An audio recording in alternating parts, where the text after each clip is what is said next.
আসসালামু আলাইকুম, আপনারা সবাই কেমন আছেন? আজকে আমি পাঙ্গাস মাছের সুস্বাদু একটা রেসিপি রান্না করব। এখন আমার তেলটা গরম হয়ে গেছে, মাছ ছেড়ে দিব। এখন আমি মাছটা উল্টায় দিব।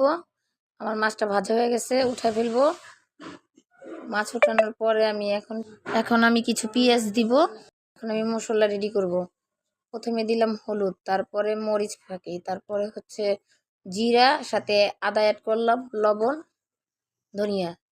এখন আমার পেঁয়াজটা ভাজা হয়ে গেছে, এর মধ্যে মশলা ঢেলে দিব। মশলাটা